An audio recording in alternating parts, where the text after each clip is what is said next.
Welcome to the Nurse Shark Academy Show, a Baxter Professional Services production. Welcome to the Nurse Shark Academy Show, where we're experts in nursing and experts in business.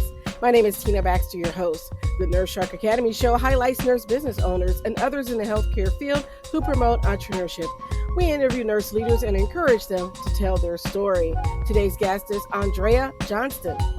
And today's episode, how one nurse turned a negative experience into a shift to make a positive impact on healthcare. Tired of feeling trapped in a job that no longer fulfills you? Is your nursing job no longer the fun-filled adventure you imagined? Find your passion again through nurse entrepreneurship. Step out into the light and come feel the sun. Join the Nurse Shark Academy today at thenurseSharkAcademy.biz and come feel the sun. And welcome to the Nurse Shark Academy Show. I'm Tina Baxter, your host. The Nurse Shark Academy Show highlights nurse business owners and others in the healthcare field who promote entrepreneurship. We interview nurse leaders and encourage them to tell their story. Today's guest is Drea Johnston of On Purpose Dream Consulting in Oregon, Wisconsin, and DreaVanessa.com as an author. Drea is a dedicated and experienced registered nurse who provides a profound 17-year perspective to consulting by influencing positive change through patient and provider dynamics and support persons' interactions. As an accomplished author, her debut book, The Struggle to Change Healthcare, One Woman's Dream for the Future of Nursing, reflects her commitment to addressing challenges in the nursing industry and proposing sustainable solutions. In her second book, Escaped Oblivion, Untethered, Traumatized, and Alone, Facing the Real World, a true story of resilience, she delves into personal resilience after many adverse life experiences. We're going to hear more about her nursing journey and her journey into entrepreneurship as we go along. And as always, her information and bio will be linked in our show notes. So welcome to the show, Drea. Thank you so much for having me. All right. Well, tell us a little bit more about your background. Our first question always is, what made you become a nurse?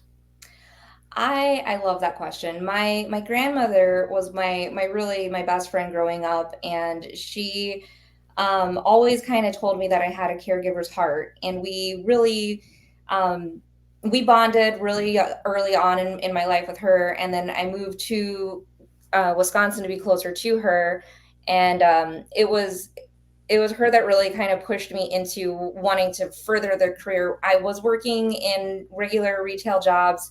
And then a friend of mine was like, hey, let's take the CNA class. We took the CNA class. And while I was working as a CNA, I really started taking interest in the different dynamics that were going on with the patients. And the cystic fibrosis population was really the one that kind of like stood out to me the most, was these folks that were born with this genetic condition that cuts their lives very short, but they were just the most spirited and amazing people. And they just kept teaching me about the different problems that they would face, the different organs that would be affected. And I was just so interested in what was going on that people were just like, Andrea, you'd be a really good nurse.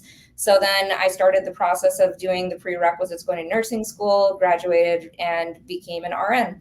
But I really, I credit my grandma for really pushing me to be a caregiver. But I really thank the cystic fibrosis population for, teaching me how to be that kind of nurse that really was interested in what was going on with them. I always find it fascinating on how nurses start out. Sometimes it's a family member that invites them into the profession, or maybe it's taking care of a sick loved one that might interest you in the profession, or watching what the nurses did. And I always say that the best nurses are the ones that started out as CNAs. For sure. I have to agree. When you really take an interest in it, it becomes interesting. Exactly. So where did you go to school? I went to Madison Area Technical College in Madison, Wisconsin. I've never really been a very good school attendee or scholar or anything like that. I have some learning difficulties, and that's because I had some head trauma as a child. And so I just was always very neurodivergent, and school was always difficult for me. So when I decided that I wanted to go to school, I did the technical school route because it was the least amount of time that I had to be in a classroom trying to learn that way. But working as a CNA really gave me the opportunity to see hands-on what was going on with certain situations.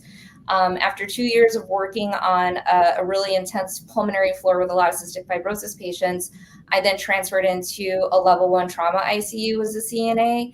And so I was able to really witness what was going on. So when I was doing the anatomy and physiology classes and the microbiology, and then we got into the nursing clinicals and everything, like what we were learning in class, I was getting to see it firsthand and being a part of it, but not really having the same responsibilities as the nurse of any of the documenting. So it was a blessing that I got to have such a really thorough education for a technical school degree. I think that's wonderful because I can't emphasize that enough about having those experiences. And my experience was starting out working in a lab. Actually, I worked for in a lab at the medical college in high school for 3 summers. To the point that my last job at the lab, they just gave me my own section. They're just like, yeah, take care of that.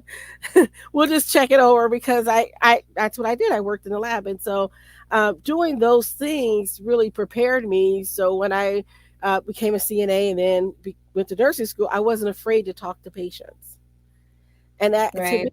I think that's so important. And I'm glad you tell your story because I want people out there to hear that maybe your training may look different from someone else, right? Maybe you struggle a little bit in some way in maybe taking the classes, maybe understanding the science and the math, but don't give up. Mm-mm. You can do it. You can One thing that I overcome. had to learn was that I had to learn how to learn. I had to learn Yes. how to learn. And once I figured out what my learning style was, it made everything so much easier when I learned how to learn and accepting that I needed to learn how to learn and embracing that was the key to changing everything for me in my college education. And I graduated, over a 3.5. So I mean, like I did good in college once I figured out how I learned. I wish they would teach more kids that earlier on. I had to, my first college career, I had to take a class to teach me how to study. And I Hmm. say that because I was used to just regurgitating things, right? You memorize it and regurgitate it. That's what school taught me. But when you get to college, now you have to integrate that learning. And so I had to learn how to study, not just to memorize, but to understand how to use the information that I was studying. And I really wish they taught that way when I was growing up because it would have been so much helpful because, I would read the book once or, you know, read a chapter, go take the test and pass because I didn't have to study it. It Right. was just there. I just could recall it. And so I learned how to study, and I think that's important. And I want our listeners to hear, particularly if you're a nursing student, learn how you need to learn. If it takes flashcards, make the flashcards. If you're the listener and you want to listen to tapes over and over again, do that. I said tapes, um, but videos or One things over and over again. Yeah, Yeah. One of the key things that was huge for me in my learning experience was the rule of three. See one, do one, teach one. See one happen in front of you, do it yourself, and then teach it back to somebody. yeah. Those doing it 3 times, any kind of skill that you're doing or interaction or even a conversation. And that's really kind of what led me into, where I'm at now is that I've always been really good at having those awkward conversations because I've practiced them so many times with thousands of patients that I've experienced shared trauma with over the years. So I've been able to kind of have those. And even, if conversation skills and communication isn't your thing as a nursing student, practice with each other having those awkward conversations, and then literally ask each other questions about what they would do and really dig into it, so that you can kind of rehearse that, so the first time you're put on the spot, it's not so challenging or scary. That's some of the same things we teach some of our patients in psychiatry and addictions, right? Practice what you're going to do when you walk in the room and someone offers you a drink, or practice how you're going to react when your family member pushes your buttons and triggers you. Mm-hmm. Practicing those behaviors so that when you come to that situation, you're not scrambling to try to figure out what to do. You're kind of prepared for it. Right. And so, what was your first job out of nursing school? I worked at the county jail. Oh, wow. I bet you weren't expecting that. No, I worked at the county jail on night shift, and I mostly worked in the intake area, doing booking. So any new arrestee that gets brought into jail has to be evaluated for medical needs before they are accepted into custody. So we'll go over medication review, check their vitals, most the blood pressure, and any diabetic we check to see what they're coming in at a blood sugar level. So we make sure that they're hemodynamically stable to be there. If they're detoxing from something, we get them set up on whatever detox protocol is needed for them. If they have pregnancy needs, if they have chronic conditions, we set up what needs that they need. We verify their medications the next so that they can have it within 12 to 16 hours. So there's a lot of things that like nurses in the jail do to make sure that the people that are coming in with chronic conditions are being cared for. We also make sure that anybody that's in a car accident gets the evaluation that they need prior to being taken in. And if they do come in with wounds, that we make sure that we're setting them up on wound care.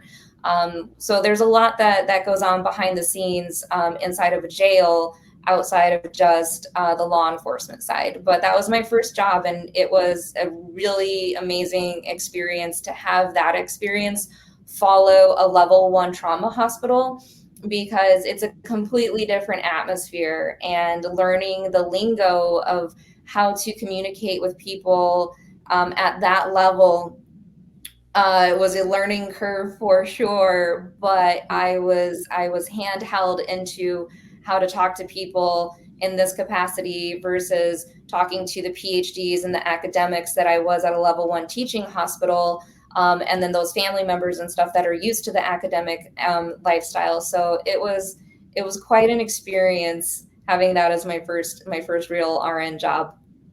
Having had some limited time, but some time in the correctional institution as a student, what struck me was how, I hate to say this, but in some ways, because I was in psychiatry, I knew about protocol as far as making sure safety risks and things like that.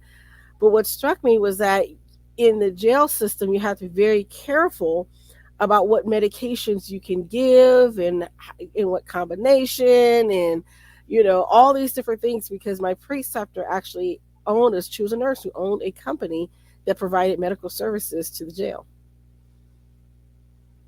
So that was interesting to hear. And so I know that triage part is very important, because you don't want something negative to happen to someone in the jail as well. We need the honesty factor is probably the thing, is just being able to make the person, or not make them, but have the person in front of you feel comfortable enough to tell you what they're on, what they took, if there's something inside of them.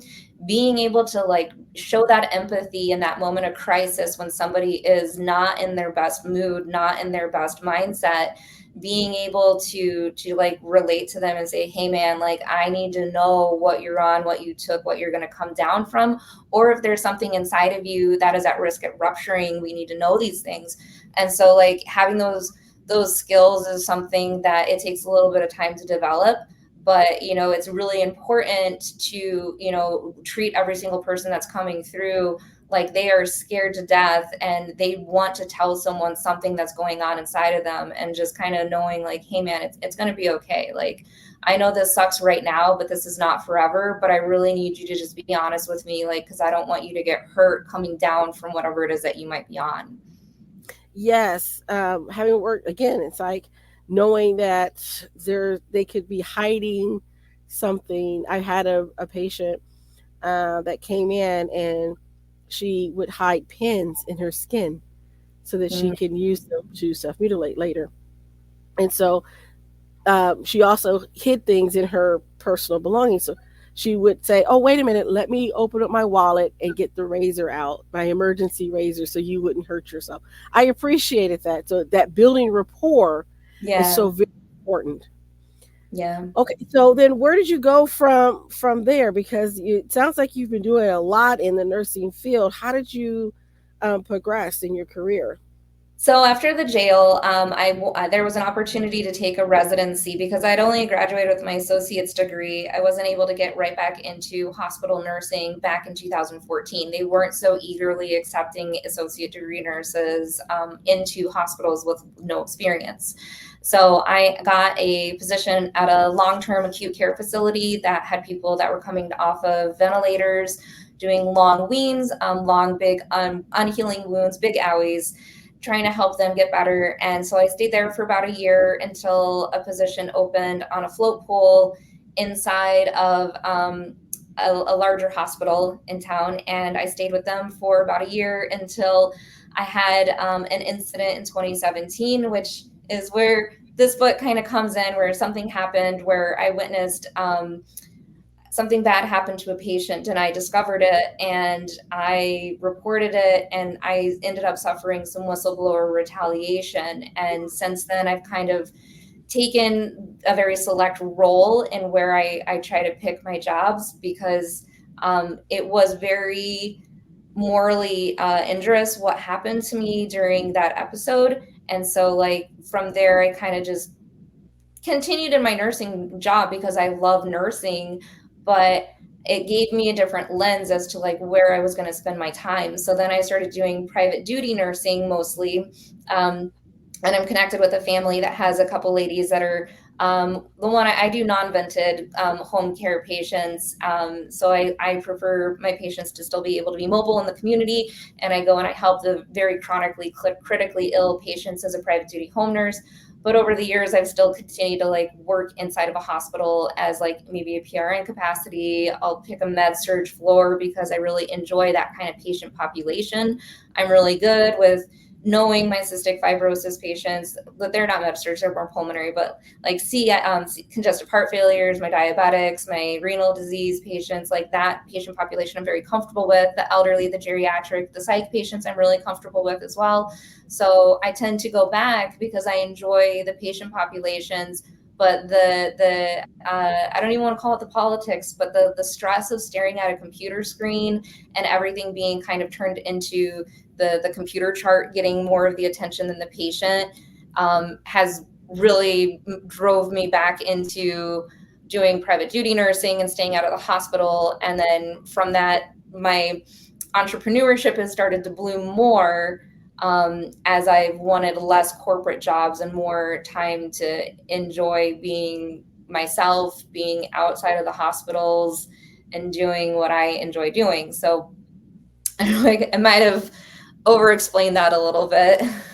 No, that's quite all right. Because I was going to ask you now, because you mentioned going and doing private duty nursing. So is that through an agency, or are you independently contracted with the family? So the way that it works in Wisconsin is that you apply for a national provider number, so the NPI number through the state of Wisconsin. There's a process to go through to do that. You can do that on usually on your state's website. With us, we go on, we apply for it, we get approved. It's a couple-week process, and then you go onto the state's billing website that works with Medicaid, Medicare services, and the state pays you to take care of these people because it's cheaper for them to have a home care nurse 24 hours a day than it would be for this kind of person. If this kind of person needed to be in an institution, like they would need to be at a really high acute level of care. So some of the patients I take care of, they are born and lived with a tracheostomy, and they have a tube feeding, and they're nonverbal and they're non-mobile. So for that kind of a patient inside of the hospital, they would likely end up down in the ICU or the IMC, occupying space of somebody that's actually sick. But these Right. people are not sick. They're just always like this. So they need somebody to take care of them in the community, to make sure that they stay out of the hospital. But family members still need to go to work. They still need to be able to run errands and do things. So I've stayed connected with the family in the area where I pick up shifts with them, to help support my cost of living and my life. And I enjoy this family so much. They're a wonderful team of nurses that work together, and I've known them since 2019, and I'll continue to work with them as long as I'm welcome to. Um, and then there's another family that has a pediatric patient who, if that mom needs respite, like I can still come in and help them out if needed. So I choose to do it because I enjoy it. And out of all the jobs that I've had, like the private duty nursing has been the most rewarding, because I know that these families would rather be in their homes. So when you're doing your private duty nursing, then you're taking care of your own malpractice and um, your own benefits per se. So you're really like an independent contractor with your own business. You are your Mhm. own agency. And I think that's unique, and I think that's great because private duty nursing has kind of fallen to the wayside in a lot of places. So it's great that they have that program that they can get access to a nurse, because I know a lot of places, a lot of states are having that trouble of finding nurses that can work in the home, particularly for pediatric patients, vent patients, things like that. There's a lot of gaps that are out there. There are, and the biggest way that a lot of our nurses are finding jobs and our families are finding nurses is through Facebook groups. And they'll just be like, in Wisconsin, there's a Wisconsin private duty nurse Facebook group, and patients will post their needs in it, and then nurses have connections to be able to find to see who needs help in that area. So that's one way that our community stays tight, being able to help each other out. And then a lot of the nurses, a lot of the families, they usually have a team of nurses that work together. And a lot of the nurses will end up like being like, hey, I got this case coming out of the hospital, or I know somebody. A lot of them, so they have these pals. They have there's usually a case manager for each of these families, and like that person will be able to kind of coordinate with other groups and just talk to it. So there's a big community. It's just, we're a lot more quiet than the corporate nursing world, because there's so much negativity in the corporate nursing world right now that it's better to just kind of focus on the private duty patients that we have and keeping them out of the hospital setting. So Mhm. we don't, a lot of us, there are some that do still work in the hospitals. Right now, my only nursing role is doing in the private duty world. And so I tend to kind of like stay up to date with what's going on in the private duty world. So we just got a new online system where we're going to be able to clock in and out essentially online now, and be able to do billing that way rather than on the other form that we were doing. So I try to stay up to date about like what's going on. So when you're in the know, you're in the know. But a lot of times, we kind of fall through the wayside because, the squeaky wheel gets the oil, and that's the really the corporate hospital system right now, and that structure. Okay. And so then when you're doing your uh, private duty, then how do you set your rate? So, I'm just curious. Does the state set your rate, or do you able to set your rate? No, there's a standard wage that is for a non-vented patient versus a vented patient. Okay. So a lot of people, like particularly if you're in Wisconsin or in other places, and you're considering private duty nursing, I want you to listen to this conversation, because there are ways to get it done, and I'm pretty sure that there um, are others that can help. Do you work with any LPNs, or LVNs? So they also have vent certified LPNs. They're able to do certain tasks. So they do have private duty LPNs that are available. It's up to what I'm not actually certain about the event LPN, so don't quote me on that exactly. I do know that we do have LPNs. I'm just trying to think of like if they ever did take any of our vent people. So I don't do vents. Like I said, I could if I wanted to. It's a $7 difference between if you take a vent case or a non-vent case. It's not, for me, it's really not about the money, although a lot of people do it for the money. I just prefer to have my patients being able to be mobile. So it's a great thing, but again, like you were saying about the taxes and stuff, you have to be on top of your taxes because Mhm. you're an independent contractor, so you do have to kind of be really on top of your taxes that way. This is a non-benefited position. It doesn't come with holidays or anything like that. So this job is a good one. A lot of our at the house that I was working or that I do work, we used to have 3 patients. And then it went down to 2 that live in the same apartment now, and so there's always a second nurse with me too. So there's 2 patients. They each have a 24-hour nurse. So we're never alone. We always have somebody to help us turn or move or do mobility or anything. But it's an interesting dynamic to have this availability to, create your own schedule and, work, however many hours that day you can, and just be able to work for yourself as a nurse. A lot of the nurses that I work with are, they're married, they're on their husband or partner's benefits. They don't necessarily need the benefits, but they don't want to be a stay-at-home mom all the time anymore. So they've gone into getting their private duty nursing number, and they're able to get the training and connect with the family and work with them and be able to still maintain their license, but not be in the corporate setting. So there's ways to continue to have a nursing life and career without the corporate pressure and everything that's going on that's so toxic in our environment right now. Yes, I wholeheartedly hear that, and it's nice to know that that is a option for nurses. And so I want nurses to hear this, that you don't have to leave the bedside, because you haven't left the bedside. You're still doing No, bedside no. nursing, but you happen to be doing it in someone's home for people who really do need you. And not saying that the people in the hospital don't need the nursing care, but there needs to be another option too. And I'm just curious because I know that there's a big push to do hospital at home, and I'm Mhm. just wondering if that may be another option for the private duty nurse to tap into that. You know what? I interviewed with a company up here about that, and it sounds like it's essentially what they're. It sounds like a good idea, but they're trying to be more transactional, having it like these 2-hour visits, these 2 to 4 hour visits. And I don't know if they would be able to do that, because a lot of the people that go into private duty nursing, they want to work with a family. I think that there could be room for businesses to if there's a market to tap into for people that want to be creative and be able to work in that, like create their own agency. But a lot of the nurses that are currently doing private duty, they're like, I want, 4 days a week, 8-hour shifts with this family, and the family is willing and able to work with them, they'll do it.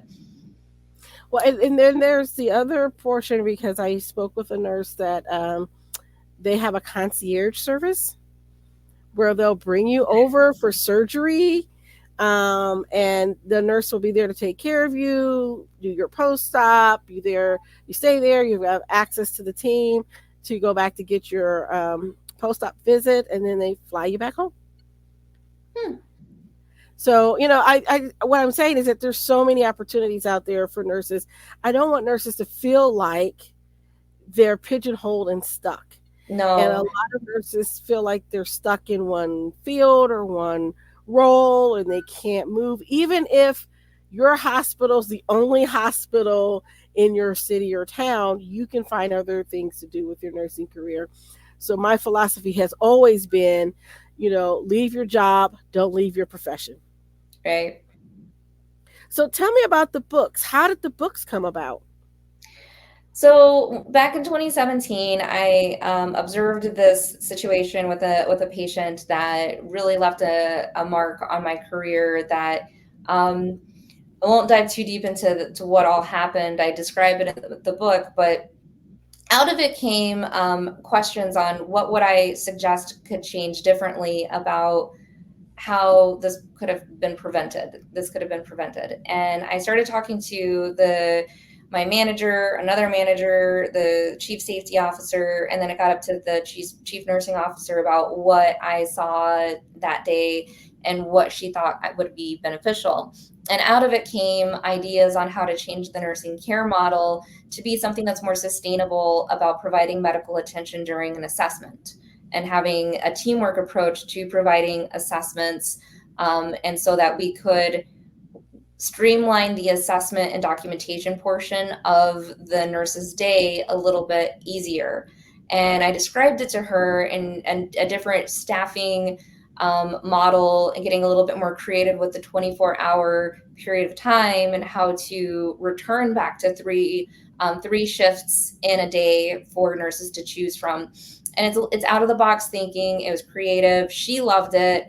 Unfortunately, like the next day when I went back to talk to my manager about it, an email had been sent out, and it was a very positive email, although my manager was like very upset that like I had spoken to someone else, and it turned into some miscommunication, and I ended up feeling like there was some retaliation about me going and speaking my thoughts. And so then I ended up leaving that job, but this idea of how we could restore teamwork, help young nurses feel more confident in their assessment skills, provide safer patient medical attention, take some of the documentation burden off, create this safer environment, like it wouldn't leave me alone.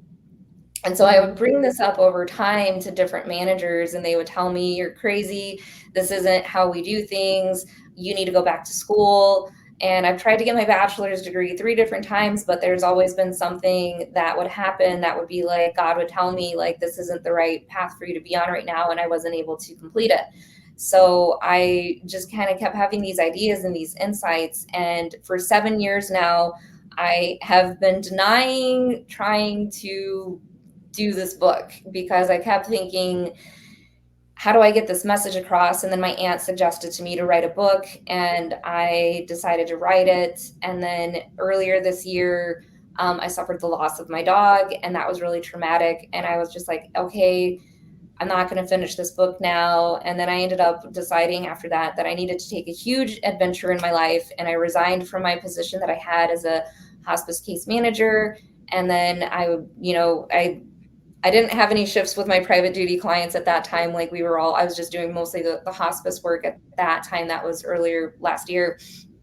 And I sold my house, and I got a new car. I adopted a puppy, and I traveled the East Coast for 5.5 months trying to figure out what I was going to do with myself. If I wanted to be a nurse still, how do I want to continue to live my life on earth? Because, time is so precious and life is so precious, and what do I want to do with myself? And so I just really kind of leaned into the idea to keep pushing this as a book idea, because I kept talking to different executives about my insights, and they would always tell me, why aren't we doing this? This is such a good idea.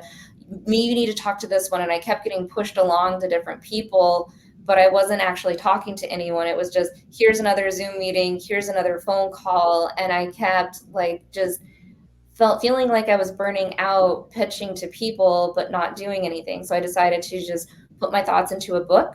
And I was able to do that, but it was not without doing a lot of healing first, a lot of my own healing from my own personal traumas, as well as the shared traumas that I've experienced with my patients, as well as the caregiver burnout that I've experienced being such a dedicated nurse all these years to the front line, because I love it. And, showing up in a crisis and showing up to be there for somebody, that takes a lot, because not everybody would do the jobs that these nurses do. And it's very draining. So I was not able to really get the books done until I did a lot of real invasive emotional healing. And I'll tell you about that later if you want, but it was a lot. So after I finished the first book, and I started working with the team to get it together, I just felt the energy flowing through me to tell my life story about what I have been through to create who I am today. And, I decided to share those stories because they open a perspective and new conversations that really need to be discussed in today's world, because the polarized view that we have are just 2 points and this is a different perspective. And so I decided to write the second book, and I was able to write that one out. In 12 days I put it together, and then I just had that released. It was just able for print about a week ago, so I'm really excited that they're both finally out. I'm really excited to share the stories with people and to let them know, like, this is what I've been through, that I want to share my experience, strength, and hope with you, so that you can see that the sun will come up tomorrow, things will get better. We have been through some really, really rough times together as a collective, but if we all start positively focusing on what is something that is possible right now, we can achieve it. And in the struggle to change healthcare, I present in chapter 2 a dream for the future hospital experience and what that would look like, and how easy it would be if we had everybody on the same page, how soon we could replicate it and scale it and bring a lot of help to the nurses where they need it the most, which is at the front line, in the hospitals, at the bedside during assessment. I think that would be so great if we can start with our next generation, right? Yes, We put in the nursing school so they can start to teach thinking a different way. Because exactly. unfortunately, right now in healthcare, it seems like everything is so profit driven that people often are like left to the wayside, or invisible. And so it's all about clicking that button on their medical record to make sure that you get that billable whatever it is, right? I think that we've ended up teaching that. I don't think that really any of our providers want to do that. I think that we talk about that so much as that being what's going on, that we're missing the point on a lot of the other things. That, yes, there needs to be two people doing an assessment, because if my eyes are on the computer, they're not on the respiratory rate or the wound or the pressure that needs to be on this area of a bleeding patient. My attention is not in the right area. And so, what I talk about in the book is, our medical attention needs to be two people, and eyes in the sky and a boots on the ground. And so that people are able to focus on what they need to focus on. Because just like that, if we focus on the problem being a money problem in the hospital, that's all that people are going to talk about, is that it's a money and a financial thing, when the truth of it is that it's an attention and a focus thing. People are not paying attention and focusing where they need to focus. And so if we shift the focus and the mindset into where we really need to be focusing, the money and everything is going to it's still going to be there, but we're going to have less waste, because we're going to have people catching things in assessments sooner than they are right now. And we're going to have shorter hospitalization stays. We're going to have better preventative care done if we can change the care model into providing actual medical attention again, and utilizing our resources the best ways that we can, which is creative scheduling and overlapping and working together as a team again. And that's what I really want to hope and inspire, is to tell people, like, yes, we can focus on the dollars and the cents about these things all day long, but if you focus on the problems, all you're going to get is problems. So if you focus on the solutions, on how we can solve this, we're going to start achieving that. It's in the mindset. They say if you think negative, you're going to get the negative, and if you think the positive, you're going to achieve it. So I'm really just trying to help bring the collective into a different conversation, so that we can start working towards some positive outcomes. I think most clinicians go into the healthcare field with the idea that you're going to be there to help people. I do. And one of the things that takes us away from that is that need to click a button, document, make sure. I mean, I'm a legal nurse consultant, so working as a legal nurse consultant, seeing the aftermath when things don't get done. And I think what we need to do is to take a step back Mhm. and to really look at how we should be driven by outcomes. Did the patient get better? Did the wound heal? you know is their breathing better? And also then preventing those things, of looking at, okay, this person has it been moved or turned, or how can we help them to do that, and accomplishing those things and looking at that. But unfortunately, the privatization with private equity groups purchasing hospitals and things like that, everything tends to be more money driven. Mhm. um, and that is something we need to change. I agree, and I think it's taking some forward thinking healthcare professionals, nurses, and certainly others to see that and to see the benefit of making those changes, because it could save money, it could save lives, it could actually allocate the resources better. I remember the shift from the 8 hour shifts to the 12-hour shifts and what happened. Yeah, I do too. I remember And paper charts. yes, and the Cardex. Yeah, yeah. It The wasn't the Card. worst time, it really wasn't, because if we look Mhm. at this too, and I talk about this in my book, is that, you know, our electronic medical record as a collective is just about 10 years old. It was only decided that they wanted all electronic medical records by 2014. So that's how young our record still is. And in such a short time, how much of a reductionist mindset have we developed, because we can mine that data in that electronic medical record infinitely, but a human body can only be, saved so many times. So we really, the focus is not in the right spot sometimes. And it's like, if we change some of these conversations to more the quality of life that is available for everybody, if we just start having these awkward conversations, we be better support people to each other, we acknowledge elephants in the room when we talk about them.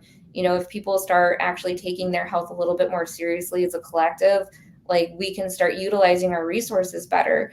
If our hospitals were not so stressed out and our nursing homes so stressed out and everything, they would be able to be offering up more, surgeries. I was looking at, in Madison, they were really upset that they weren't offering gender affirming surgeries, and it wasn't anything to do with any kind of political statement. It was, they simply don't have the resources available to be providing cosmetic surgeries of this extent to the population, because we're so stretched thin. I'm sure that they would love to take money and help these people feel comfortable in their own skin and do these things for them, but right now, we don't have the resources. We don't have the nurses to take care of you. We don't have these things to offer these elective, very invasive surgeries.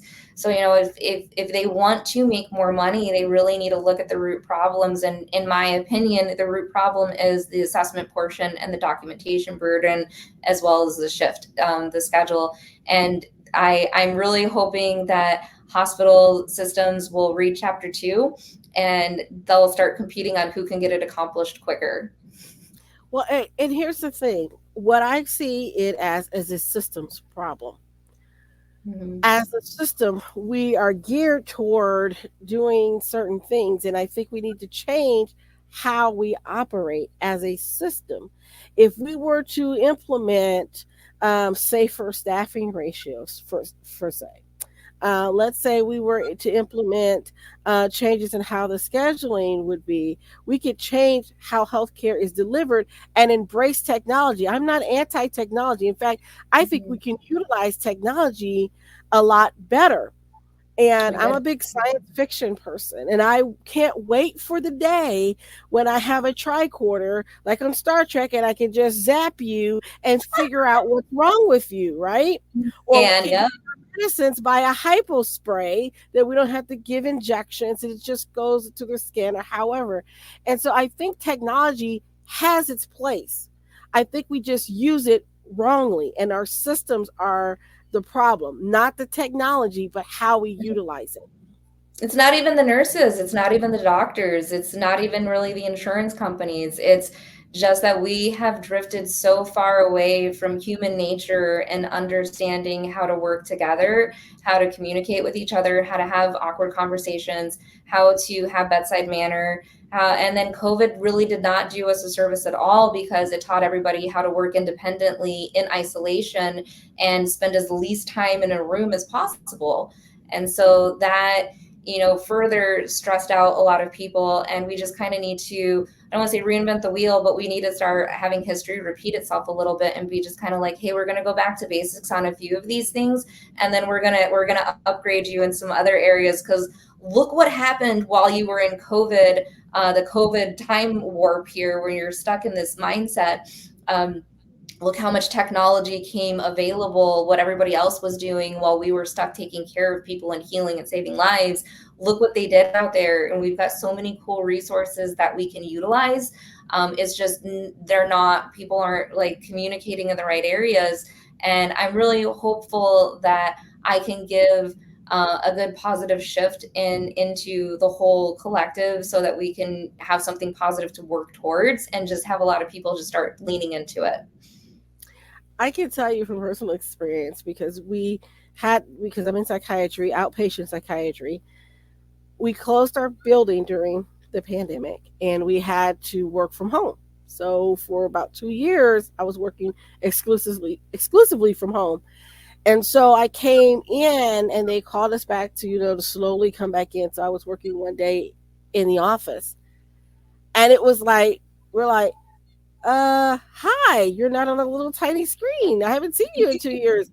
Um, should we come out of our office? Because we still had our masks on and everything.